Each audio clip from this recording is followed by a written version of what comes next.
ఏమందిరా రానందా మనం చూసి నవ్వింది కదరా ఊరికే ఏడిపిస్తారు కదరా ఏడిపించిందా డబ్బులు ఇచ్చారా మీరు నొక్కేశారా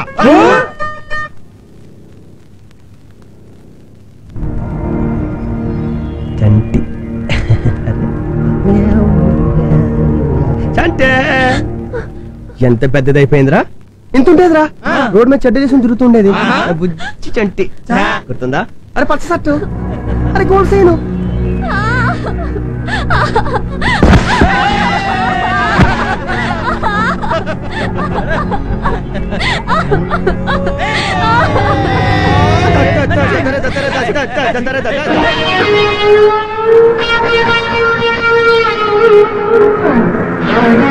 ఇప్పుడే ఉండమ్మా ఇప్పుడే వచ్చేస్తా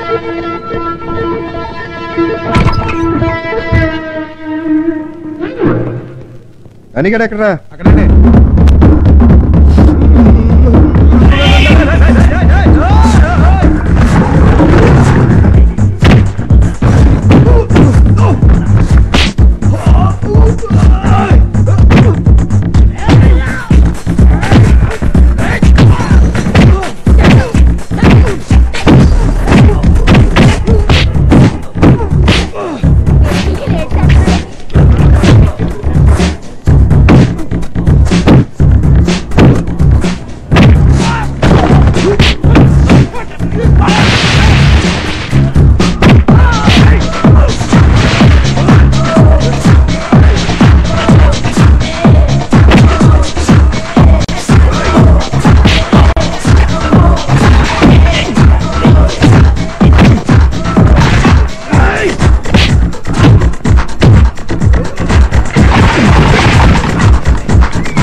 అదే తప్పే నీకన్నా పెద్ద నేను చెప్తున్నాను నా ముఖం చూసాను ఇంకెప్పుడు ఎలా పోలీసు చేయడు ఇంకోసారి ఎలా పని చేస్తే నేను నరికేస్తాను నా మాటను నా మాటను నా మాటను నా మాటను నా మాట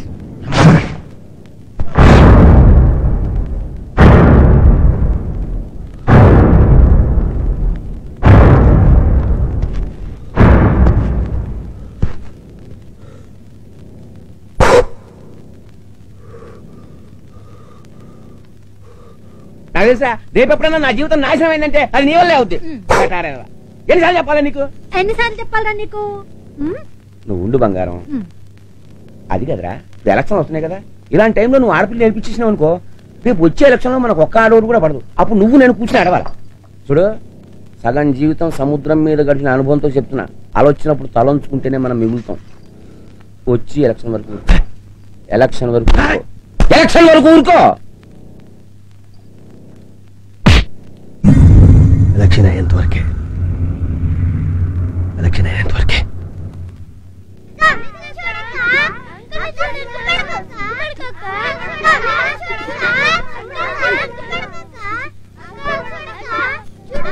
బాబు సాగర్ ఇదిగో పెళ్లి కొడుకు కృష్ణయ్య అదిగో తల్లి తండ్రి ఇతను సాగర్ అండి పెళ్లి కూతురు అన్నగారు మొత్తం అంతా ఇతనే ఇదిగో ఆవిడ తల్లి గారు అదిగో పెళ్లి కూతురు నాయన కృష్ణ చూసుకో పెళ్లి కొడుకు నీ పేరేంట్రా ఊరుకోరా బొప్పాస్కాయ నీకేం తగదు కృష్ణ అండి సిగరెట్లు కలుస్తారా లేదండి అలవాట్లేదు సిగరెట్లు కాచు పోనీ మందు కొడతావా మందా నాకు డౌట్ వీడికి పెళ్ళెందుకురా అట్లీస్ట్ గర్ల్ ఫ్రెండ్స్ ఏమైనా ఉన్నారా ఎవరు లేరండి బాబు గర్ల్ ఫ్రెండ్స్ కూడా లేరా పోనీ ఎక్స్ట్రాలు ఏమైనా ఉన్నాయా ఏ ఎక్స్ట్రాలు లేవు స్వామి ఎక్స్ట్రా లేనోడివి నీకెందుకురా పెళ్లి ఒరేయ్ నన్ను వదిలేయండి రా బాబు గడుసు దొరికావయ్యా నాన్న నాన్న ఈ అమ్మాయి అన్నయ్య గారు అడో సత్యమన్నయ్య గారు మిగతా విషయాలు మాట్లాడుకుంటూ పని అయిపోద్ది కదండి. నువ్వు ఉండరా, నేను మాట్లాడతాగా. సాగర్ కొంచెం బయటకు వస్తావు, మాట్లాడాలి. కొంచెం పంపించండి. అదే నువ్వు లేరా? పదండి పదండి.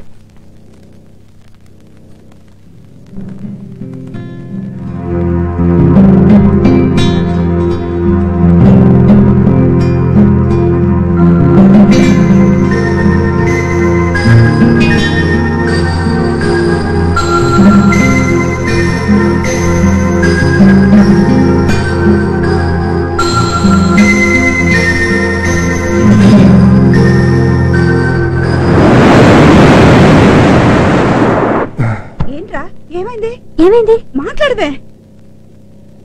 ఏం లేదమ్మా. ఏం లేదంటున్నావేంట్రా? ఏమన్నారు వాళ్ళు? ఏమన్నారా? అదే అమ్మా.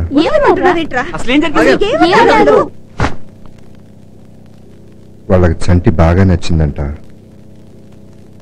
కట్నం అస్సలు వద్దంటున్నారు. ఎంత బతిమల్లా ఒప్పుకోవట్లేదు. ఒప్పుకోట్లేదా? వాడేమైనా పెద్ద అందగాడు అనుకున్నాడా? మన అమ్మాయి దొరకాలంటే వాడు ఇంకొంచెం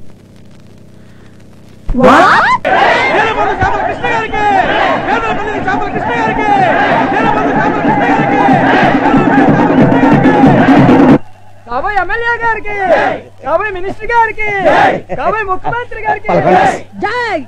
అయ్యా, జీవితంలో ఒక్క పాలన మా కనకమాలక్ష్మి వెంటేసుకుని హైదరాబాద్ లో ఉన్న అసెంబ్లీలో కొరమీనంటే మై కట్టుకుని మా ఊరు టీవీలో ఆడేలాగా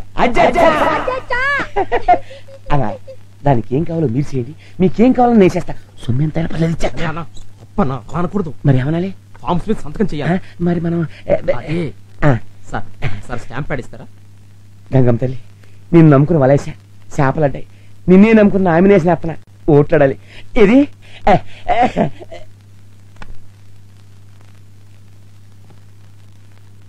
అక్కడ కదన్నా, ఇటు ఇటు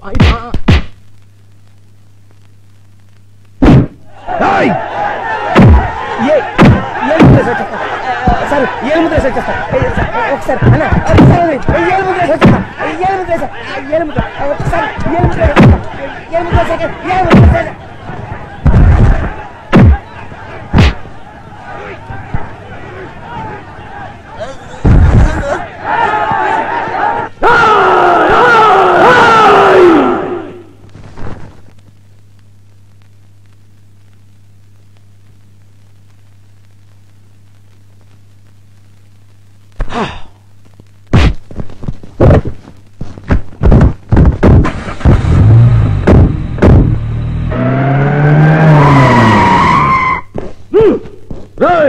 తలుపులన్నీ వేసేయండి, కిటికీలు కూడా మూసేయండి, బయట పోలీసు ఒక్కడు కూడా ఉండటానికి వీలేదు. నేను చెప్పేంత వరకు తలుపులు తీయకూడదు, ఎవరు వచ్చినా సరే.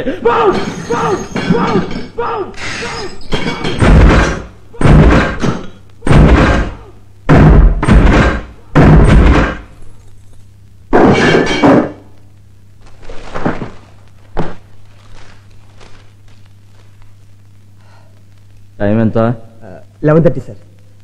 వీడి పేరు చేపలకృష్ణ. జేబులు కొట్టో గొంతులు కోసో డబ్బులు సంపాదించడం, వాటిని అడ్డం పెట్టుకుని పాలిటిక్స్ లో దూకేయడం, ఎమ్మెల్యేలు అయిపోవడం, జనం నెత్తినకి డాన్సులు వేయడం, ప్రతి లుచ్చాగాడికి ఇదో పెద్ద బిజినెస్ అయిపోయింది. అందుకే వీడి మీద రౌడీ షీట్ ఓపెన్ చేస్తున్నా. అంటే పోలీస్ స్టేషన్ లో రౌడీ షీటర్ గా నమోదైనోడు ఇప్పుడున్న రూల్ ప్రకారం ఎమ్మెల్యేగా నిలబడ్డానికి అనర్హుడన్నమాట. ఇప్పుడు మన చేపల కృష్ణ గారు ఈ ఎలక్షన్ లో ఎమ్మెల్యేగా పోటీ చేయడానికి పనికి రాడన్నమాట. అయినా ఇలాంటి పంది కుక్కులు కూడా ఎమ్మెల్యేలు అయిపోతే మన స్టేట్ మొత్తాన్ని దోచుకు తినేరు. అందుకే ఇలాంటప్పుడు మనలాంటి వాళ్ళని చక్రం తిప్పాలన్నమాట. ఇలా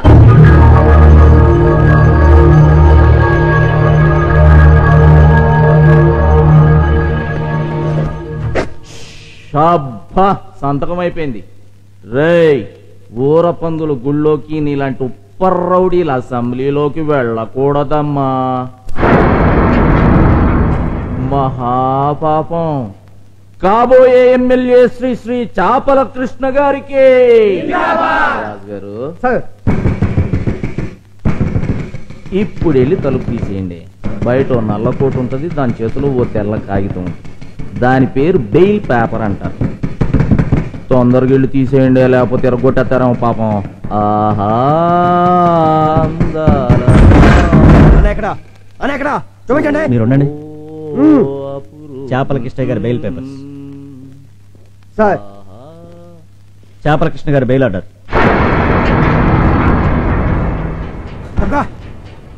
రాజుగారు, చేపల కృష్ణ గారి బెయిల్ పేపర్లు అంటండి, వదిలేయండి పాపం. Okay sir.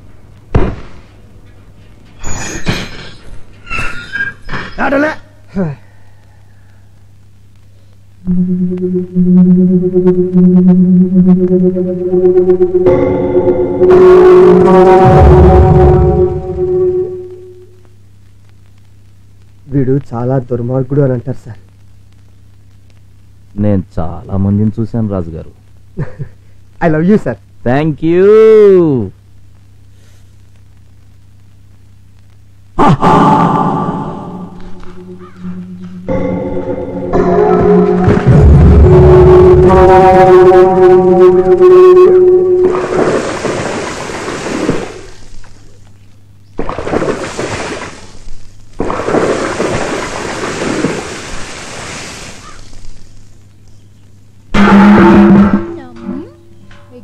చేపల పులుసు తింటావా? కలిపి పెట్టాను.